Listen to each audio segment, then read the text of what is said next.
அஸ்ஸலாமு அலைக்கும் வரஹ்மத்துல்லாஹி வபரகாத்துஹு. அன்பார்ந்த அனைத்து உறவுகளுக்கும் இனிய காலை வணக்கம். உங்கள் மீது சாந்தியும் சமாதானமும் உண்டாகட்டும். எல்லாம் வல்ல இறைவனை பிரார்த்தித்தவனாக இன்றைக்கும் குவைத்துடைய பல முக்கியமான செய்திகளை பற்றி தான் பார்க்க போகிறோம். வீடியோவை கடைசி வரைக்கும் பாருங்கள். தயவு செய்து முடிந்த வரைக்கும் நண்பர்களுக்கு ஷேர் பண்ணுங்கள். ஏன்னா நான் போடக்கூடிய செய்தி பலருக்கும் போய் சேராது. சேனலுக்கு நிறைய ரிப்போர்ட் இருக்கிறதால முடிந்த வரைக்கும் ஷேர் பண்ணி சப்போர்ட் பண்ணுங்கள். குவைத்துடைய டினார் மதிப்பு உள்ளதா பார்த்தலாம். இலங்கைக்கான ரூபாயில் ஒரு தினாரின் மதிப்பு 1054 ரூபாய் 96 உள்ளது. இந்தியாவின் ரூபாயில் ஒரு தினாரின் மதிப்பு 306 ரூபாய் 7 உள்ளது. இது அல் முசைன் எக்ஸ்சேஞ்சினுடைய அப்ளிகேஷன் ஆன்லைன் ரேட் ஆகும். குவைத்துடைய பல பகுதிகள்லையுமே அல் முசைன் எக்ஸ்சேஞ்ச் பிரான்ச் இருக்குது. அதே மாதிரி ஜமியாக்கள்லையுமே அவங்களுடைய மெஷின்கள் இருக்குது. உங்களுடைய பணத்தை அனுப்பிக்கொள்ள முடியும். குவைத்துடைய பல எக்ஸ்சேஞ்சுகள்லையுமே அக்கௌண்ட் நம்பரை மறைச்சிடுறாங்க. இதை பற்றியும் உங்களுக்கு தொடர்ந்துமே தெரியத்தாருந்து நீங்கள் ஏதாவது ஒரு புதிய எக்ஸ்சேஞ்சுக்கு பழைய பட்டுச்சீரோட போகிறீங்களா இருந்தால் நிச்சயமாக அதில் அக்கௌண்ட் நம்பர் சரியாக இருக்கா அப்படின்றத செக் பண்ணிக்கோங்க. அப்படி இல்லாத பட்சத்தில் எழுதிட்டு போனாலும் பிழை இல்லாத அக்கௌண்ட் நம்பரை எழுதிட்டு போங்க. ஏதாவது ஒரு நம்பர் பிழைத்தாலும் கூட உங்களுடைய பணம் நாட்டுக்கு போய் சேராது. அந்த பணத்தை திரும்ப பெறணுமா இருந்தாலும் ரொம்ப நாட்களாகும். மறுபடியும் கட்டணம் செலுத்த வரும். அதே போல் எக்ஸ்சேஞ்சுகளில் பணம் அனுப்பி முடித்ததும் மறக்காமல் பற்றுச்சீட்டை செக் பண்ணி பாருங்கள். எல்லா டீட்டெயில்ஸும் சரியாக இருக்குதான்னு. ஏன்னா நீங்கள் சரியான டீட்டெயில்ஸை கொடுத்துருந்தாலும் கூட எக்ஸ்சேஞ்சில் வேலை பார்க்குறவங்க பிளவுறதுக்கும் வாய்ப்பு இருக்குது. அது மாதிரி பலருக்கும் நடந்திருக்குது. முடிந்த வரைக்கும் நீங்களும் உங்களுடைய கஷ்டப்பட்டு சம்பாதிக்கக்கூடிய பணத்தை நல்ல எக்ஸ்சேஞ்சுகள் மூலம் அனுப்புங்க. எங்கே அதிகமான ரேட் கொடுக்குறாங்க அப்படின்றது தெரிந்தாலும் மறக்காம கமெண்ட்ல மென்ஷன் பண்ணுங்க. குவைத்துடைய தங்க விலை பார்த்தலாம். ஒரு கிராம் 18 கேரட் தங்கத்தின் விலை 34 தினார் 150 ஃபில்ஸ். ஒரு கிராம் 21 கேரட் தங்கத்தின் விலை 39 தினார் 841 ஃபில்ஸ். ஒரு கிராம் 22 கேரட் தங்கத்தின் விலை 41 தினார் 754 ஃபில்ஸ். ஒரு கிராம் 24 கேரட் தங்கத்தின் விலை 45 தினார் 533 ஃபில்ஸ். பார்க்கலாம் அனைத்து தகவல்களையும். இதோ எதிர்வரும் வாரத்தில், இன்னும் ஒரு வாரத்தில் குவைத்துடைய சர்வதேச விமான நிலையத்தில் இன்னும் பல விமானங்கள் ஒன்று சேர்க்கப்பட இருக்கின்றது. படிப்படியாக லிஸ்ட்டை ஏற்றிக்கிட்டே வராங்க. இன்ஷா அல்லாஹ் இப்படியே நல்ல நிலைமையிலே போயிடுச்சுன்னா எல்லா விமானங்களும் வளமையாகவே வந்து போக ஆரம்பிச்சிடும். அதுக்கப்புறம் டிக்கெட் விலை சரமாரியாக குறையிறதுக்கு வாய்ப்பு இருக்குது.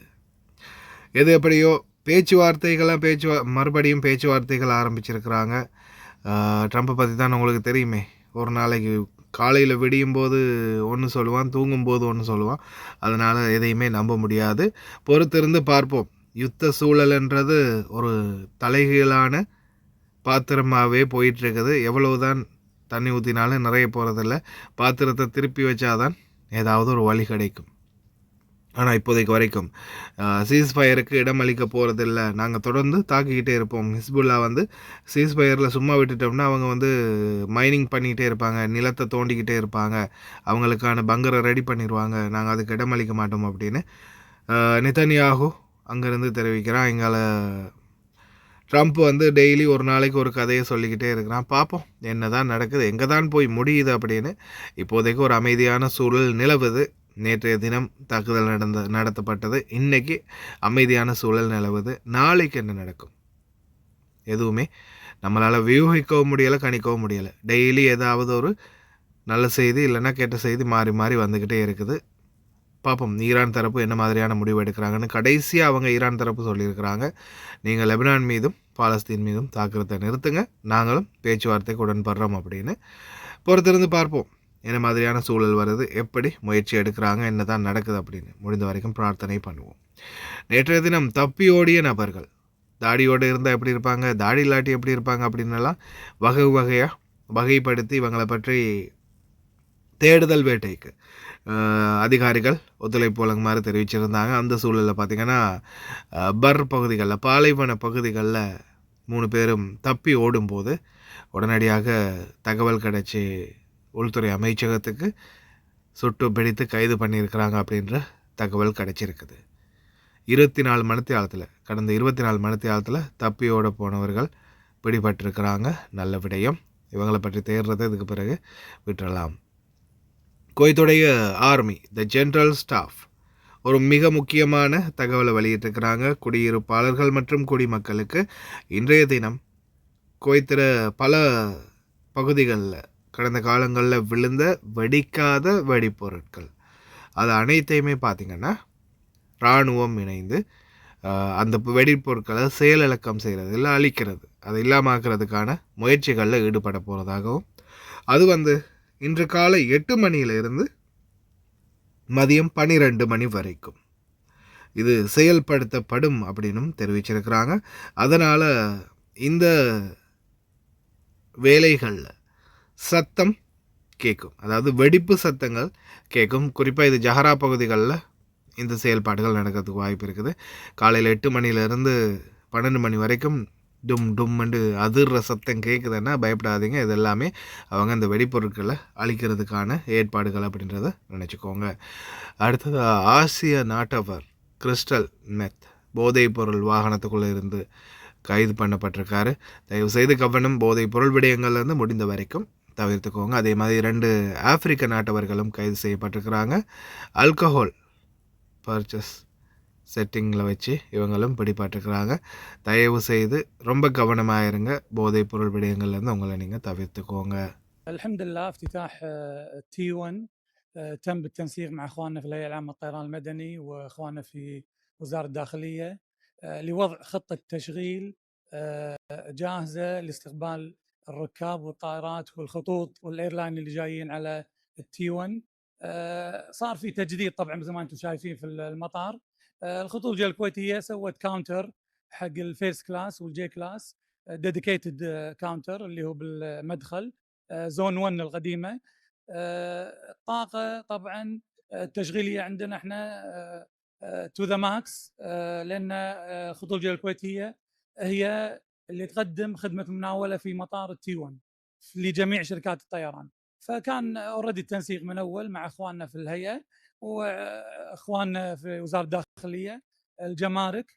طبعا الستاف احنا جاهز من اول ما تبلغنا انه راح يصير في تشغيل 1/6 كنا احنا جاهزين بطاقتنا الكامله. ان شاء الله نجاح كبير في تي 4 واليوم نجاح تكملونه في تي 1، يعني جهود متوازيه من اجل يعني بان يكون مطار الكويت دائما عند مستوى المسؤوليه.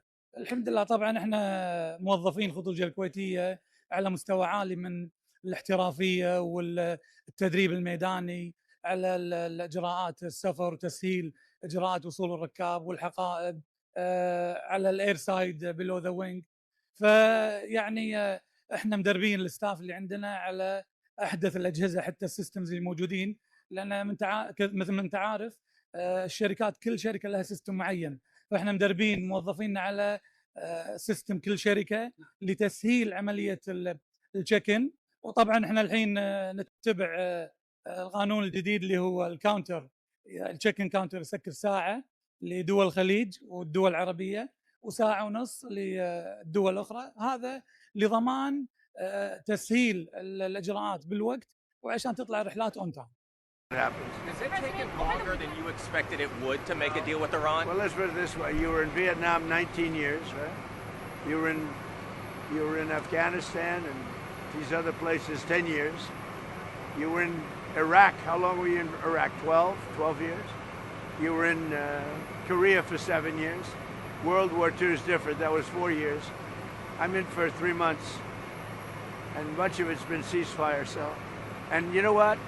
You lost hundreds of thousands of soldiers in these various wars.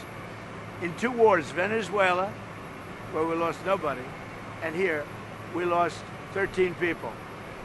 Now, 13 people is 13 too much, but we lost 13 people. In other wars, you lost hundreds of thousands of people.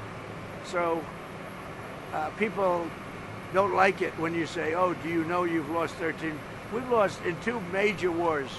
We took over Venezuela. We essentially took over Iran, and we've lost so far 13 people. Somebody else would have lost 100,000 people. Okay, but I get a kick when I look at somebody on television. He's lost 13 people. I lost 13 people. They lost 13 people leaving an airport. Obama, 13 very good people that I got to know their families. So what we've done is amazing, and we have them decimated. Iran is decimated, and I mean, you're going to see things that are amazing.